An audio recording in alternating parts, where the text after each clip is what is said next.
কিন্তু অন্যান্য জাতি জনগোষ্ঠীত সেই তিনিওটা বিহুকে আন আন নামেৰে পালন কৰে। ডিমাচাসকলে তেওঁলোকৰ সুকীয়া নাম দি, মই বিতংকে ক'ব যোৱা নাই নামবিলাক, ৰাভাসকলে, তিৱাসকলে, তেনেকুৱা বিভিন্ন জাতি জনগোষ্ঠীৰ লোকসকলে নিজৰ নিজৰ সুকীয়া একোটা নাম দি বিহুটো উদযাপন কৰে আৰু অলপ এটা জাতি জনগোষ্ঠীৰ পৰা অলপ কিছু ফালৰি কাঢ়ে। যেনে বিশেষকৈ যদি ক'ব যাওঁ, অসমীয়া বিহু নাচনীয়ে বা পুৰুষ আৰু মহিলাই যি ড্ৰেছ পিন্ধে তাৰ নাম যোৱাকালি মই দেখিছোঁ অনিতা বাইদেৱে ধুনীয়াকৈ তোমালোকৰ সন্মুখত প্ৰকাশ কৰিছে।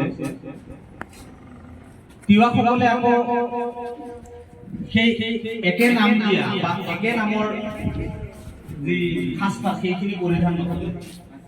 ডিমাচাসকলে যিখিনি পৰিধান কৰে তাৰো আকৌ সুকীয়া নাম আছে। তেনেকুৱা বিভিন্ন জাতি জনগোষ্ঠীৰ লোকসকলে বিহু উৎসৱটো পালন কৰে।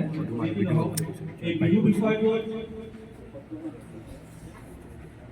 70 নম্বৰ প্ৰেক্টিকেল আছে, যাৰ কাৰণে আমাৰ ল'ৰা ছোৱালীয়ে খুব সহজতে লয় আৰু বিহু বিষয়টো ভাল নম্বৰ পোৱা যায়। অন্ততঃ মই দেখিছোঁ ফেইল কৰা কিছুমান ল'ৰা ছোৱালীয়েও বিহু বিষয়টো, কাৰণ নাচ গান ইত্যাদি বুলি কোৱাৰ লগে লগে আমি ধেমালি বুলি ভাবোঁ আৰু ধেমালিৰ চলেৰেও আমি বহুতখিনি শিকোঁ। বা যোৱা বছৰ আমি দেখিছোঁ প্ৰেক্টিকেল পৰীক্ষাৰ সময়ত কিছুমান ল'ৰা ছোৱালীয়ে আমি ভাবিছিলোঁ আমাৰ বিদ্যালয়ত যেতিয়া প্ৰগ্ৰামবিলাক হয় তাত আগভাগ নলয়, কিন্তু সেই প্ৰেক্টিকেল পৰীক্ষাত যিজন এক্সামিনাৰ আছিল তেওঁৰ সন্মুখত বহুত ধুনীয়াকৈ নাচিল দেখুৱাইছে বা বিভিন্ন অংগী ভংগী যিবিলাক সেইখিনি ধুনীয়াকৈ কৰিছে। তো আশা ৰাখিছোঁ তোমালোকেও তেনেকুৱা এইবছৰ প্ৰেক্টিকেল পৰীক্ষাত অৱতীৰ্ণ যেতিয়া হ'বা তেতিয়া সেই বস্তুখিনি ধুনীয়াকৈ শিকিবা, এইখিনি প্ৰদৰ্শন কৰিবা আৰু সেই বস্তুখিনি প্ৰদৰ্শন কৰাৰ বাবে 3 দিনীয়া কাৰ্যসূচীৰে আমাৰ ইয়াত বিহুৰ প্ৰেক্টিকেল আমি আৰম্ভ কৰিছোঁ। যোৱাকালি অনিতা বাইদেৱে কৰাই থৈ গ'ল, লগত দুগৰাকী ভাইটি আছিল সহযোগী হিচাপে। আজি আমাৰ মাজত আহি উপস্থিত হৈছে আমাৰ কাৰণে গৌৰৱৰ বিষয়, ছাৰক আমি সকলো সময়তে নাপাওঁ। আমাৰ মাজত আহি উপস্থিত হৈছে বকুল বৰা ছাৰ। তেখেতৰ ডেজিগনেশ্যন মই আমাৰ অনিতা বাইদেউক আহ্বান জনাইছোঁ ডেজিগনেশ্যনখিনি পোৱাৰ কাৰণে।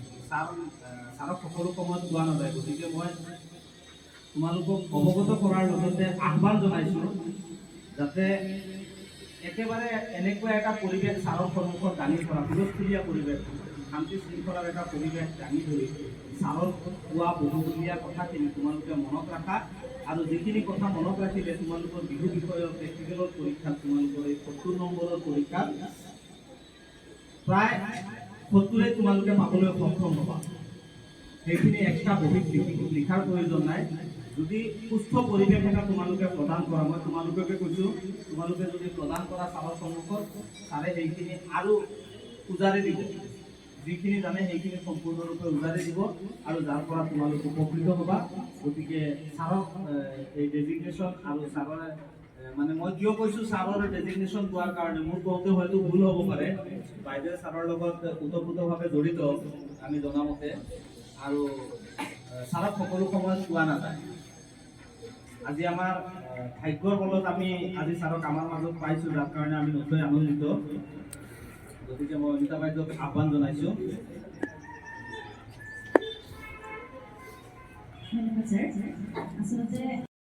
ঢোলৰ পালিতা বুলি কয়। ঢোলৰ পালিতা মানে ঢোলৰ যিবিলাক পূজা বুজি পাইছেনে? ঢোলৰ শিকি শেষ হৈ লাষ্ট টাইমত কি কৰিলে পূজা শিকে, মানে মোৰ নামটো কি, মোৰ ঘৰ ক'ত, গোটেই কথাখিনি ঢোলত ক'ব পৰা, সেইটোকে কয় পূজা। তাৰমানে সেই মালিতাবিলাক আমি গাব লাগিব, সেইবিলাকক কি বুলি কয় মালিতা, গম পাইছেনে?